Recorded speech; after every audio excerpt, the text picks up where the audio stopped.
Well, this just in, Donald Trump also told U.S. media outlets on Sunday that he is, quote, very angry with Vladimir Putin for questioning Ukraine's leadership. That marks yet another abrupt change in tone on his stance on the war. The U.S. president even threatening this time to impose secondary tariffs on Russian oil, adding that he will be speaking to his Russian counterpart sometime later this week. Well, staying in the United States now, the Trump administration is pushing ahead with its pledge to implement the largest deportation plan, as he describes it, in the United States' history. On Saturday, the University of Minnesota said that one of its international students was detained by immigration authorities, though the student's identity and the reason for their detention remains unclear. For more on this, I'm joined by our international affairs editor, Ketevan Gorgistani. Ketevan, so this is just the latest case of an international student being detained in the U.S., again, legal residents of the United States. Can you tell us more about the Trump administration's targeting of this new category specifically? Look, the first known and most high-profile case is, of course, the one of Mahmoud Halil, who's a Columbia University student.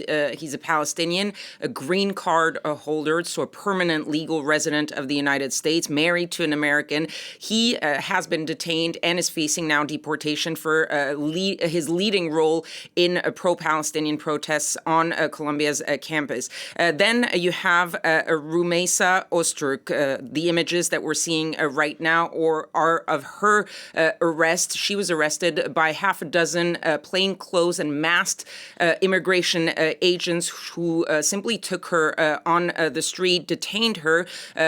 It's for her writing or co-authoring an editorial in her university, Tufts University's school paper, which was criticizing the school's response to some of these pro-Palestinian protests on that campus. Several other people, either students or academics, have been either detained and or deported. As I said, students, professors, both student visa holders as well as green card holders. And the Trump administration's argument is that somehow these people pose a threat to the United States because of their pro-Palestinian stance, because they associate that with being pro-Hamas, which is, according to the United States, a terrorist organization.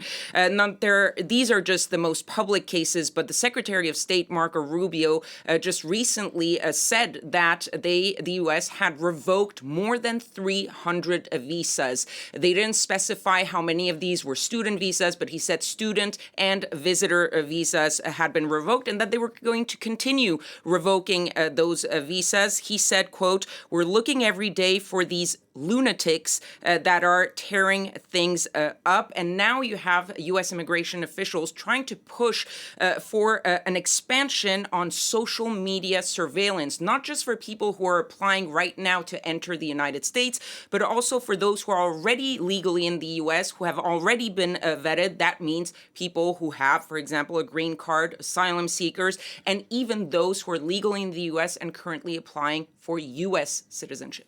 So, Ketevan, how are authorities then justifying their actions?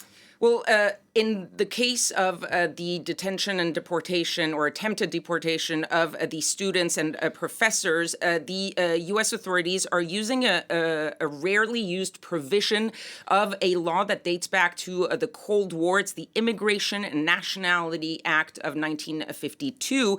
That provision gives the Secretary of State broad authority to expel foreigners that are deemed to pose, quote, potentially serious adverse foreign policy consequences to the country. And in that case, it gives the Secretary of State really broad authority because they only need a reasonable grounds to expel those foreigners, and they cannot be forced to justify their decision in front of a court. The Trump administration is in parallel, also using a very, very old law to deport Venezuelan migrants. That's the Alien Enemies Act of 1798 that we've talked about many times.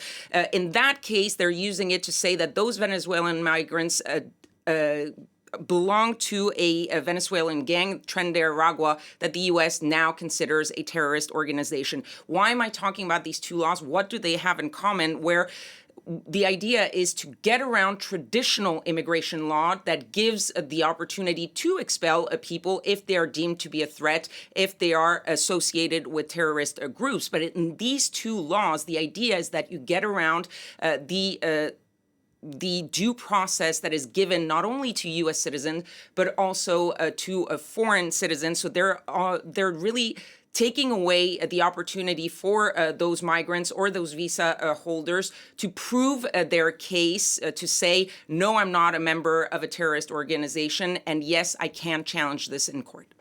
Well, I'm sure there's going to be more on this in the coming days. Ketevan Gordestani, thank you very much.